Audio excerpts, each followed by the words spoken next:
Sa tagal ko nang gumagamit ng compressor, ito yung mga common issue ng ating compressor, guys. Ito yung mga na-encounter ko na common issue.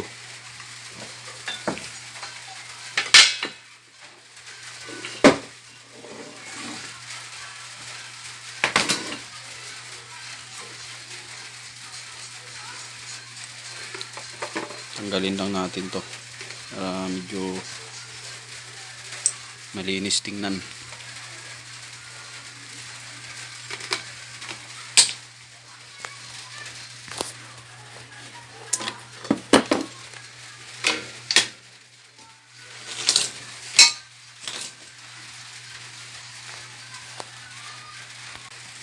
Ayan, ito yung aking ibabahagi sa inyo, mga common issue ng compressor.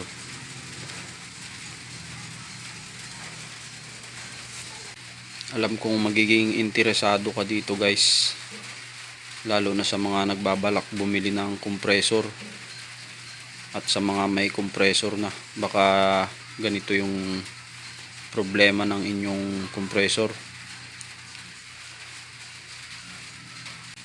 na hindi nyo masolusyonan. Ayan, ito yung ating babahagi kung ano yung mga issue ng ating compressor. Kalasin lang natin tong cover, guys, dito sa gilid, dito sa may belt, para makita nyo. Ayan, naluwagan na natin yung mga nut nya dito sa ilalim. Pwede natin kalasin tong side cover nya dito sa may belt.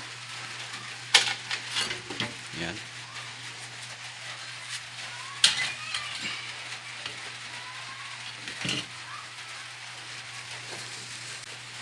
Medyo may katagalan na rin tong ating compressor. Ito yung ating katuwang sa ating hanap buhay, guys. Nabili ko lang to ng second hand. Ayan, may ano pa siya dito, may date pa ako ditong inilagay, guys. Ayan, November 22, 2019. Ayan, mula 2019, guys, ay ito na yung aking ginagamit na compressor. Sa mga nagbabalak na bumili ng compressor, ayan, marami kayong pwedeng pagpilian, guys. Yung binili ko ay yung ganito, guys, Vespa brand. Meron ito yung mga silent type na compressor. Ayan, depende na lang sa inyo kung ano yung gusto nyong bilhin. Simulat sa pool naman, guys, ay hindi pa ako nagpalit ng nito, motor. Tsaka hindi ko pa nabubuksan itong pinaka pump nya simula nang napunta sa akin ito. Ang mga common issue lang nito, guys, ay malimit, guys, ay singaw. Ayan, mga singaw dito sa kanyang, ayan, dito sa kanyang gate valve dyan, malimit, guys.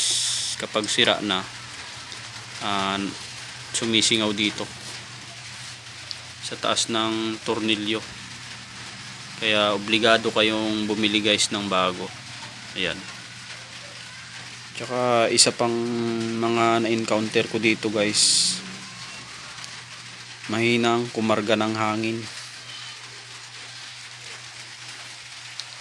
Katulad ngayon, mahina na siyang kumarga ng hangin. Ayan, baka ganito din yung problema ng inyong compressor. Matagal umaandar, matagal makapuno ng tangke.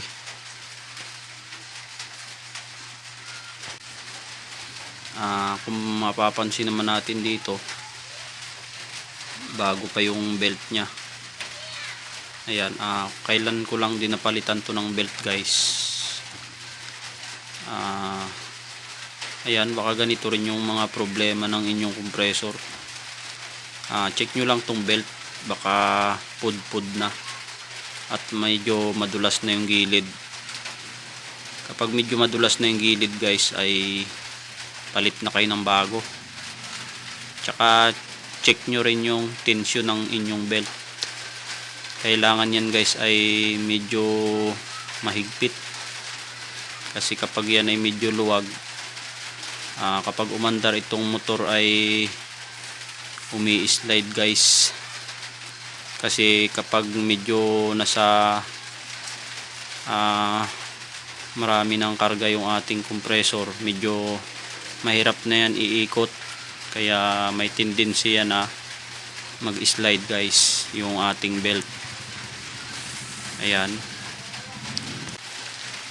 kapag nakapagpalit na kayo ng belt at ganun pa rin yung problema nyo, matagal pa rin makapuno ng tangke,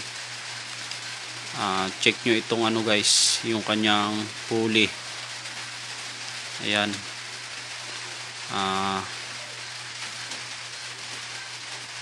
itong dalawang pulley nya guys, check nyo yan. Dapat yan ay medyo nakaangat pa yung belt, hindi siya lubog guys. Ayan, medyo lubog na tong kabila, pero okay pa naman, hindi pa naman totally sagad guys. Ayan o, hindi pa naman totally sagad yung belt natin sa gitna. Ayan, ito yung inyong papansinin dyan guys sa inyong pulley. Pero dito sa kabila, ayan, medyo ano na siya, malapit ng sumagad guys. Kung sa ano, yung belt natin ay bumabangga na yung gitna, dito sa gitna ng pulley. Ayan, ito yung ating problema ng ating compressor. Kaya magpapalit tayo ng ating pulley guys dito sa motor. Ito yung pulley na ikakabit ko sa kanya guys. Ayan. Ayan o. Kailangan yan guys ay yung inyong belt ay hindi sumagad dun sa gitna. Ayan, dito sa gitna ng pulley. Dapat yan ay tumapat yung belt nyo ay dito lang sa gilid ng pulya guys. Yan, magpapalit tayo dito ng pulley ng ating motor. Isa pang na-encounter ko dito guys sa ating compressor, na nangyari sa akin, nasiraan ako ng compressor guys. Ayan, may butas yan ditong maliit, sumingaw yung butas na maliit na yan, sumisingaw dito. Ayan, yung butas na yan. Tapos yung meron pa dito yan na ano, butas guys, dito sa may automatic nya. Ayan, yung butas na yan, sumisingaw din dito yung ating compressor. Yan yung na-encounter ko sa kanya guys. Akala ko nasira yung ating automatic, pero hindi pala guys.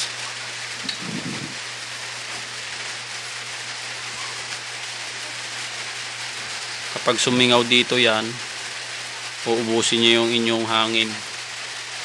Ayan, yung hangin nyo, mauubos yan. Tapos kapag umabot yan dito sa kung ano yung nakasit na ano, para mag-automatic siya guys, aandar ulit yung inyong compressor. Kaya lang kapag dumating sa full, sisingaw ulit. dito sa butas. Mauubos ulit yung laman ng inyong compressor kasi sisingaw dito sa butas na to, tsaka dito sa butas na to. Ayan, kapag ganun ang nangyari guys, kalasin nyo lang to.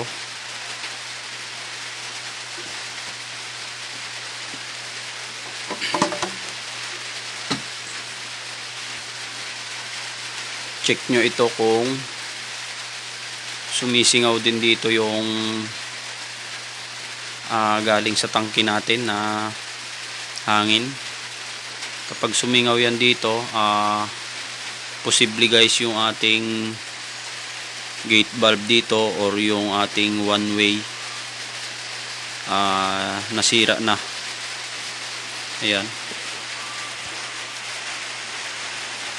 Ayan, yung ating gate valve, kung ano man yung tawag nyo dito guys, may pinakaano yan dito, one way valve. Kapag puno na yung inyong compressor, yung tangke, kusang magsasara to guys. Pero kapag umaandar yung ating compressor, magbubukas yung valve nya dito hanggang sa mapuno yung ating tangke. Kapag napuno na guys, magko-close na ng automatic itong ating gate valve dito. Ayan guys, ito yung posibleng sira kapag sumingaw or hindi makargahan ng hangin yung inyong tangke. Kasi nga sumisingaw na dito sa butas na to, sumisingaw dito sa butas, dito sa may automatic nya sa ilalim. Ayan. Ayan guys, ang gawin nyo lang guys ay kalasin nyo lang ito, yung fittings nya dito, tsaka itong pinakatubo nya na to, kalasin nyo lang. Ang ginawa ko dito guys ay hindi ako bumili nung nasira itong aking one way valve dito. Ang malimit na nasisira dito guys ay yung maliit na spring na tumutulak dun sa guma. Kapag puno na itong tangke, itutulak niya na yung guma, magko-close na itong to guys, yung pinaka gate valve niya na to, para hindi na makasingaw yung hangin sa ating tangke ng compressor. Ayan, pwedeng gawan nyo ng paraan guys, palitan nyo lang ng spring. Kasi malimit na sira nito ay kinakalawang yung spring nito guys. Kaya kapag kumalang na do sa pinakaguma, sisingaw na itong ating tangke. Mauubos yung hangin nito guys. Pangalawang problema na na-encounter dito sa aking compressor. Ayan, dahil nga mahina ng kumarga tong aking compressor, ayan, magpapalit tayo ng dito, pulya. Kasi matagal na siyang umaandar, matagal makapuno ng tangke guys. Ayan, maganda naman yung tensyon ng ating belt. Magpapalit na lang tayo ng pulley dito sa ating motor. Kung sa patibayan lang ng compressor guys ay matibay itong ating compressor, Vespa brand. Ayan guys, ayan, Vespa brand.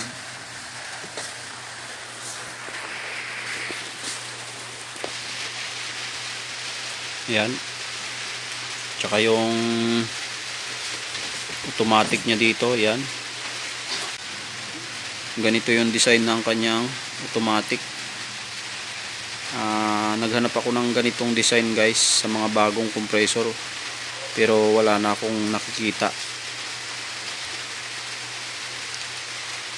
Gumagana ang automatic nito guys, matibay siya, hindi katulad ng mga lumalabas na ngayon na ibang design, madaling bumigay yung kanyang automatic. Ayan guys, kalasin natin tong ating pulya dito sa motor. Palitan na natin to ng bago. Gamitan lang natin yan dito ng gamit lang tayo dito guys ng Allen wrench. Ayan, para matanggal natin yung pinakalock dito sa ating pulya. Gamit tayo dito ng Allen wrench para makalas natin yung lock dito.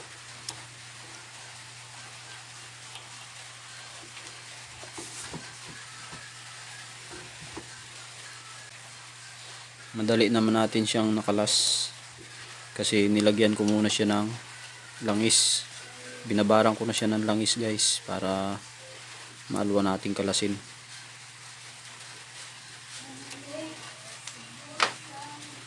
Tsaka luwagan natin yung kanyang adjustable bolt dito. Ayan, luwagan natin itong kanyang mga nut dito sa ating motor para lumuwag tong kanyang belt. Gamit tayo dito ng 14 guys na back wrench.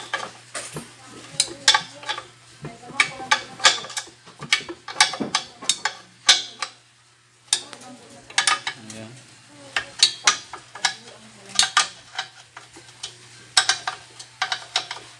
Luwagan natin yung 4 na nut nyo guys.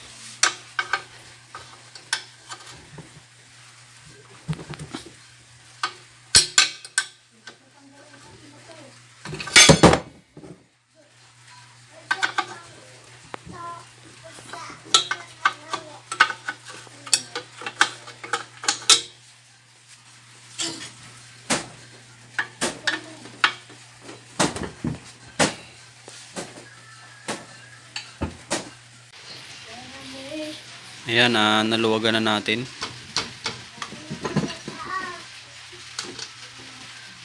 Luwag na yung belt niya dito.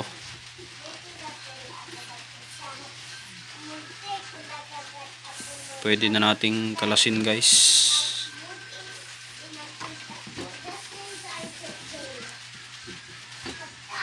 Kalasin muna natin. Ayan, nakalas na natin yung kanyang belt.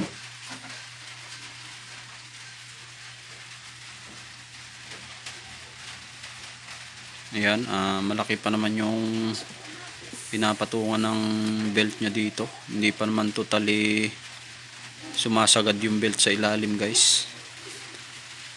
Dito sa ating pulley sa motor, yan, makikita nyo naman kung hanggang saan na yung kinis dito sa ating pulya ng ating motor. Yan, malapit na siyang sumagad. Kaya medyo mahina na rin kumarga yung ating compressor. Ayan, kalasin natin to guys. Palitan natin ng bago.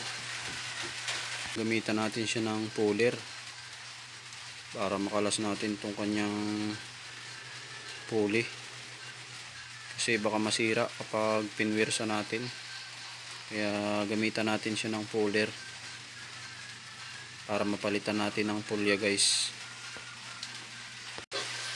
Medyo mahirap siyang tanggalin kapag wala kayong puller at medyo matagal nang hindi nakakalas tong kanyang pulya.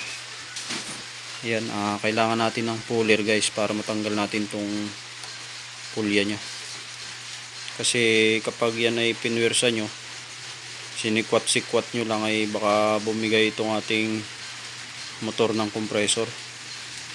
Ayan, pinasukan ko lang siya ng isang dyan, yung saktong bala ng sakit guys. Ayan, lumabas na itong pulya nya. Kalasin na natin to. Kalas na natin yung pulya nya. Kung mapapansin nyo dito guys, ay medyo malaki na yung kawang talaga dito ng stock na pulley. Ito yung ating bago. Ayan, medyo makitid pa. Ayan guys.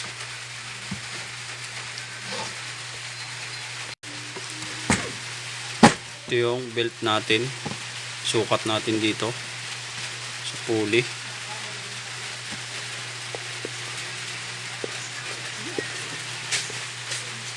Ayan guys, oh. Kunting-kunti na lang, lalapat na sa gitna yung ating belt. Ayan. Ipagpareho natin dito sa bago. Pwede pa naman siya guys, pwede pa siyang gamitin kasi hindi pa siya sagad, hindi pa naman sagad sa gitna. Ito, check natin tong bago guys. Sukat natin tong belt natin dito.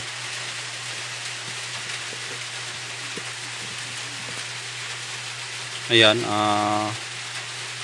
mapansin nyo guys, mas malaki yung kawang niya sa gitna.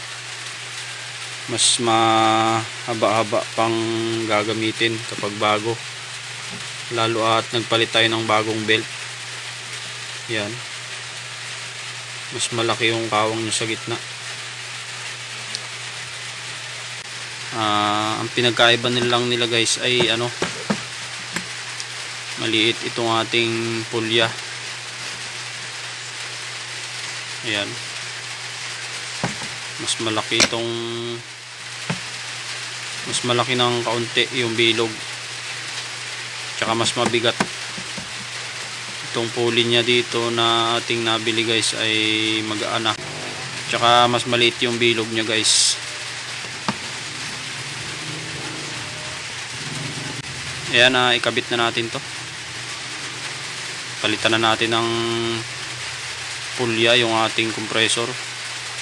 Pag nagkabit kayo ng pulya guys, itapat nyo lang dito sa may bawas yung butas, kasi dito lalapat yung ating pinaka-lock na bolt dyan sa may bawas na yan. Ayan, ikabit na natin tong ating pulya. Tapat lang natin yung butas na yan sa guys, dyan sa may bawas. Ayan.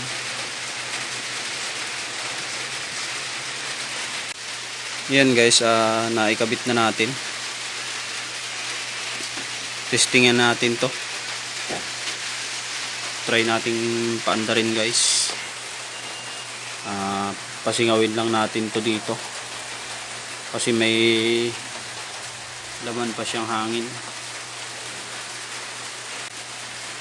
Ubusin natin yung laman guys ng tangke, tapos paandarin natin. Pasingawin natin yung hangin niya dito. Ayan o.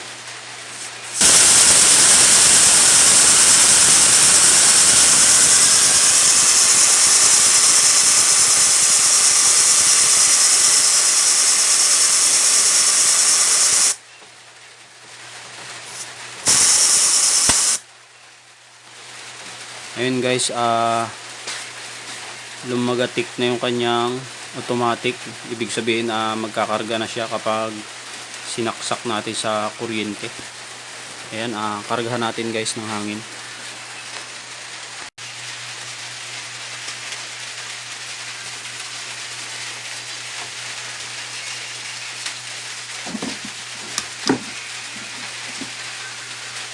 Kargahan natin ng hangin.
Yan guys, puno na yung ating tangke.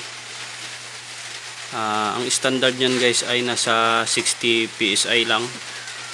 Kaya lang in-adjust ko tong kanyang automatic.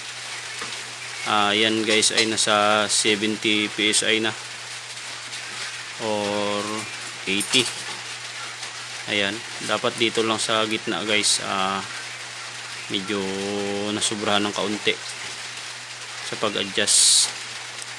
Ayan, full na yung ating compressor.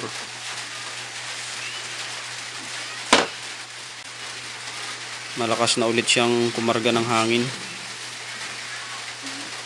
Ayan, sana'y nagkaroon kayo ng idea guys para sa inyong compressor.